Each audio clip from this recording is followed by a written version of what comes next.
What's up to all my computer geeks, AI freaks, and tech companies harvesting my medical data?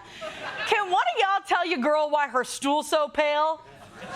I'm Grace Kuhlenschmidt, and this is Tech Yeah, where I tell CPU all about the biggest stories in tech. Let's start our techscapade with pasta. It's Italian for noodles. I know when it comes to tech, pasta might not be the first thing that comes to mind. But if you think gnocchi can't low-key be techy, you're macarongi. The popular pasta sauce company Prego is joining the tech world by officially launching a device that sits on your table and records dinner conversations. The connection keeper, it will record your dinner chats, and then you can upload them to be preserved in the Library of Congress. Mamma mia, that's a spicy listening ceviche. Seriously, this is awesome. You know how at dinner your sister's always calling your mom a dumb bitch? Now that will be forever preserved in the Library of Congress's sauce aisle.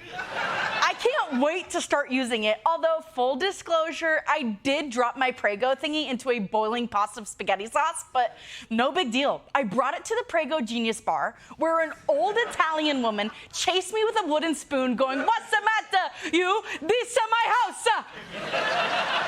Moving on, as I always say, you've heard of the movie Snakes on a Plane. Well, now it's a robot.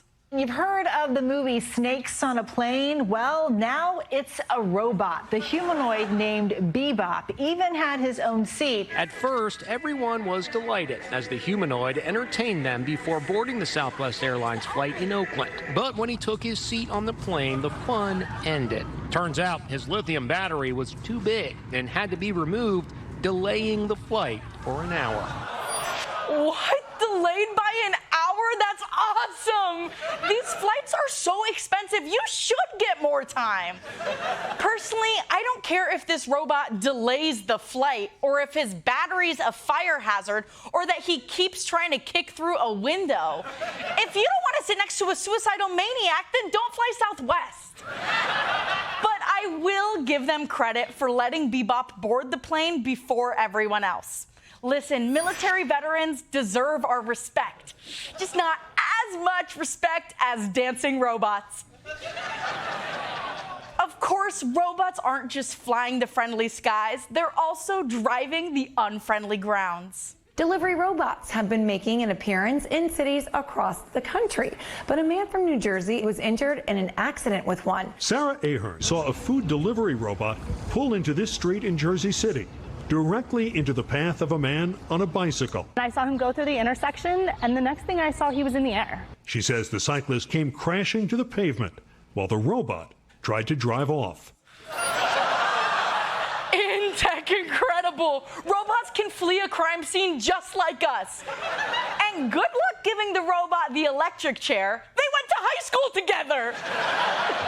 But these minor incidents are just the cost of the progress. Imagine the world we'll soon be living in. An AI assistant orders you lunch. Within minutes, a delivery robot is at your doorstep, covered in cyclist blood. You answer the door in nothing but a towel and invite the robot in. But oh no, you don't have any cash on you. You ask the robot if there's another way you can pay for your pizza. And the robot says no and drives off. Wow, that's hot.